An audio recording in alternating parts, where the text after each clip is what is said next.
Hello, friends and neighbors. Welcome to the Sunny Side of Life Bible in a Year experience. Join me each day as I read the Bible from start to finish. I'm reading from the Life Application Study Bible, New Living Translation, published by Tyndale House Publishers. I pray this daily reading will bless you as much as it does me. So let's get started. February 12th, Numbers, chapters 13 through 15.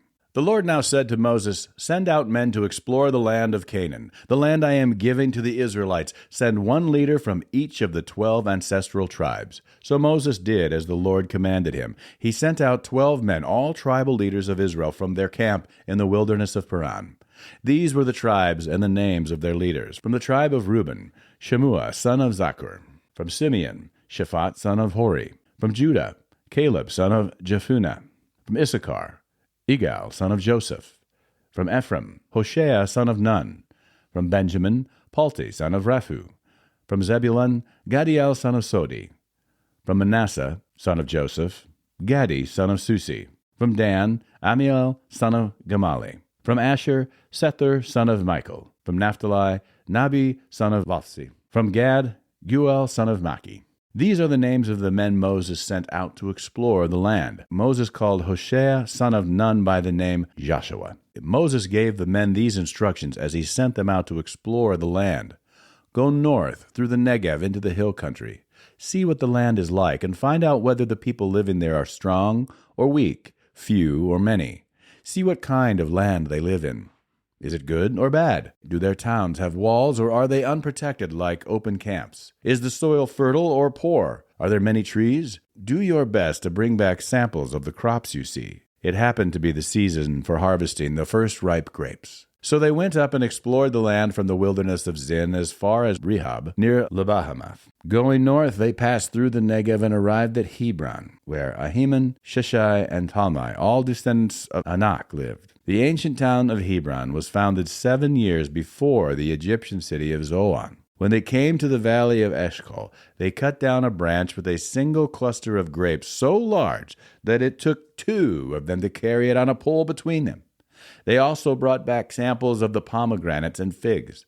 That place was called the Valley of Eshcol, which means cluster, because of the cluster of grapes the Israelite men cut there. After exploring the land for 40 days, the men returned to Moses, Aaron, and the whole community of Israel at Kadesh in the wilderness of Paran.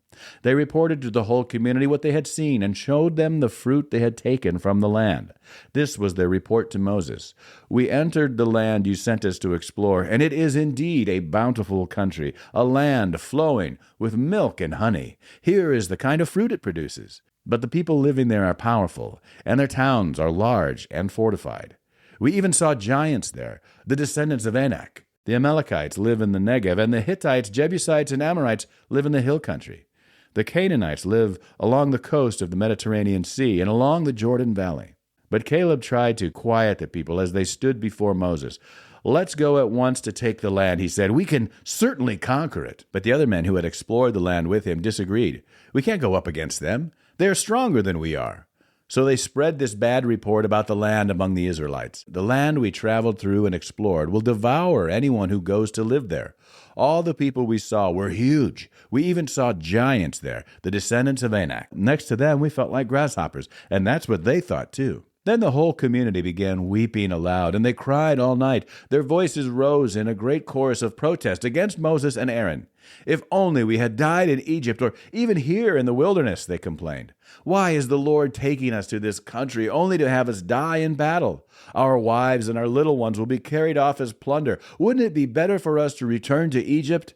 Then they plotted among themselves, "Let's choose a new leader and go back to Egypt." Then Moses and Aaron fell face down on the ground before the whole community of Israel. 2 of the men who had explored the land, Joshua, son of Nun, and Caleb, son of Jephunneh, tore their clothing. They said to the people of Israel, "The land we traveled through and explored is a wonderful land. And if the Lord is pleased with us, he will bring us safely into that land and give it to us. It is a rich land, flowing with milk and honey. Do not rebel against the Lord, and don't be afraid of the people of the land. They are only helpless prey to us. They have no protection, but the Lord is with us. Don't be afraid of them." But the whole community began to talk about stoning Joshua and Caleb. Then the glorious presence of the Lord appeared to all the Israelites at the tabernacle. And the Lord said to Moses, "How long will these people treat me with contempt? Will they never believe me, even after all the miraculous signs I have done among them? I will disown them and destroy them with a plague. Then I will make you into a nation greater and mightier than they are." But Moses objected. "What will the Egyptians think when they hear about it?" he asked the Lord. "They know full well the power you displayed in rescuing your people from Egypt. Now, if you destroy them, the Egyptians will send a report to the inhabitants of this land who have already heard that you live among your people. They know, Lord, that you have appeared to your people face to face and that your pillar of cloud hovers over them. They know that you go before them in the pillar of cloud by day and the pillar of fire by night. Now, if you slaughter all these people with a single blow, the nations that have heard of your fame will say, 'The Lord was not able to bring them into the land he swore to give them, so he killed them in the wilderness.'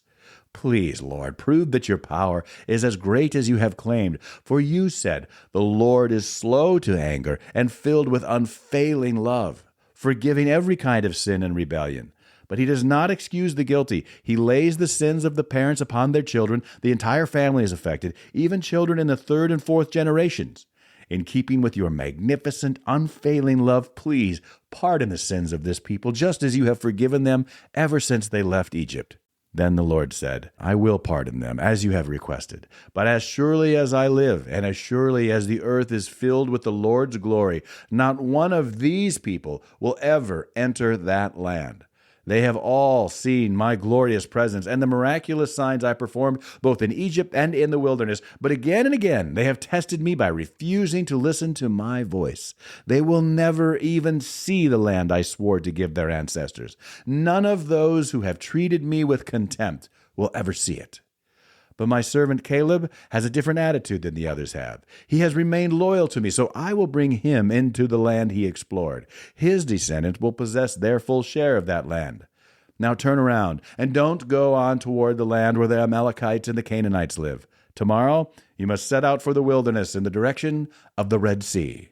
Then the Lord said to Moses and Aaron, "How long must I put up with this wicked community and its complaints about me? Yes, I have heard the complaints the Israelites are making against me. Now tell them this: 'As surely as I live, declares the Lord, I will do to you the very things I heard you say. You will all drop dead in this wilderness, because you complained against me, every one of you who is 20 years old or older and was included in the registration will die. You will not enter and occupy the land I swore to give you.' The only exceptions will be Caleb, son of Jephunneh, and Joshua, son of Nun. You said your children would be carried off as plunder. Well, I will bring them safely into the land, and they will enjoy what you have despised. But as for you, you will drop dead in this wilderness, and your children will be like shepherds wandering in the wilderness for 40 years. In this way, they will pay for your faithlessness until the last of you lies dead in the wilderness. Because your men explored the land for 40 days, you must wander in the wilderness for 40 years, a year for each day, suffering the consequences of your sins. Then you will discover what it is like to have me for an enemy. I, the Lord, have spoken. I will certainly do these things to every member of the community who has conspired against me. They will be destroyed here in this wilderness, and here they will die." The 10 men Moses had sent to explore the land, the ones who incited rebellion against the Lord with their bad report, were struck dead with a plague before the Lord. Of the 12 who had explored the land, only Joshua and Caleb remained alive. When Moses reported the Lord's words to all the Israelites, the people were filled with grief. Then they got up early the next morning and went to the top of the range of hills. "Let's go," they said. "We realize that we have sinned, but now we are ready to enter the land the Lord has promised us." But Moses said, "Why are you now disobeying the Lord's orders to return to the wilderness? It won't work. Do not go up into the land now. You will only be crushed by your enemies because the Lord is not with you. When you face the Amalekites and the Canaanites in battle, you will be slaughtered. The Lord will abandon you because you have abandoned the Lord." But the people defiantly pushed ahead toward the hill country, even though neither Moses nor the ark of the Lord's covenant left the camp. Then the Amalekites and the Canaanites who lived in those hills came down and attacked them and chased them back as far as Hormah. Then the Lord told Moses, "Give the following instructions to the people of Israel. When you finally settle in the land I am giving you, you will offer special gifts as a pleasing aroma to the Lord. These gifts may take the form of a burnt offering, a sacrifice to fulfill a vow, a voluntary offering, or an offering at any of your annual festivals, and they may be taken from your herds of cattle or your flocks of sheep and goats. When you present these offerings, you must also give the Lord a grain offering of 2 quarts of choice flour mixed with 1 quart of olive oil. For each lamb offered as a burnt offering or a special sacrifice, you must also present 1 quart of wine as a liquid offering. If the sacrifice is a ram, give a grain offering of 4 quarts of choice flour mixed with 1/3 of a gallon of olive oil, and give 1/3 of a gallon of wine as a liquid offering. This will be a pleasing aroma to the Lord. When you present a young bull as a burnt offering, or as a sacrifice to fulfill a vow, or as a peace offering to the Lord, you must also give a grain offering of 6 quarts of choice flour mixed with 2 quarts of olive oil, and give 2 quarts of wine as a liquid offering. This will be a special gift, a pleasing aroma to the Lord. Each sacrifice of a bull, ram, lamb, or a young goat should be prepared in this way. Follow these instructions with each offering you present. All of you native-born Israelites must follow these instructions when you offer a special gift as a pleasing aroma to the Lord. And if any foreigners visit you or live among you and want to present a special gift as a pleasing aroma to the Lord, they must follow these same procedures. Native-born Israelites and foreigners are equal before the Lord and are subject to the same decrees. This is a permanent law for you, to be observed from generation to generation. The same instructions and regulations will apply both to you and to the foreigners living among you. Then the Lord said to Moses, "Give the following instructions to the people of Israel.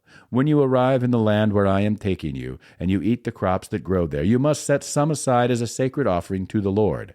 Present a cake from the first of the flour you grind, and set it aside as a sacred offering, as you do with the first grain from the threshing floor. Throughout the generations to come, you are to present a sacred offering to the Lord each year from the first of your ground flour. But suppose you unintentionally fail to carry out all these commands that the Lord has given you through Moses. And suppose your descendants in the future fail to do everything the Lord has commanded through Moses. If the mistake was made unintentionally and the community was unaware of it, the whole community must present a young bull for a burnt offering as a pleasing aroma to the Lord. It must be offered along with its prescribed grain offering and liquid offering, and with 1 male goat for a sin offering. With it, the priest will purify the whole community of Israel, making them right with the Lord, and they will be forgiven. For it was an unintentional sin, and they have corrected it with their offerings to the Lord, the special gift and the sin offering. The whole community of Israel will be forgiven, including the foreigners living among you, for all the people were involved in the sin. If one individual commits an unintentional sin, the guilty person must bring a 1-year-old female goat for a sin offering. The priest will sacrifice it to purify the guilty person before the Lord, and that person will be forgiven. These same instructions apply both to native-born Israelites and to the foreigners living among you. But those who brazenly violate the Lord's will, whether native-born Israelites or foreigners, have blasphemed the Lord, and they must be cut off from the community. Since they have treated the Lord's word with contempt and deliberately disobeyed his command, they must be completely cut off and suffer the punishment for their guilt. One day, while the people of Israel were in the wilderness, they discovered a man gathering wood on the Sabbath day. The people who found him doing this took him before Moses, Aaron, and the rest of the community. They held him in custody because they did not know what to do with him. Then the Lord said to Moses, "The man must be put to death. The whole community must stone him outside the camp." So the whole community took the man outside the camp and stoned him to death, just as the Lord had commanded Moses. Then the Lord said to Moses, "Give the following instructions to the people of Israel. Throughout the generations to come, you must make tassels for the hems of your clothing and attach them with a blue cord. When you see the tassels, you will remember and obey all the commands of the Lord instead of following your own desires and defiling yourselves as you are prone to do. The tassels will help you remember that you must obey all my commands and be holy to your God. I am the Lord your God, who brought you out of the land of Egypt, that I might be your God. I am the Lord your God." That's it for today, friends. Feel free to read ahead on your own. Before I go, let's share the Lord's Prayer together. Our Father who art in heaven, hallowed be thy name. Thy kingdom come, thy will be done, on earth as it is in heaven. Give us this day our daily bread, and forgive us our trespasses, as we forgive those who trespass against us. Lead us not into temptation, but deliver us from evil. For thine is the kingdom, and power, and the glory forever.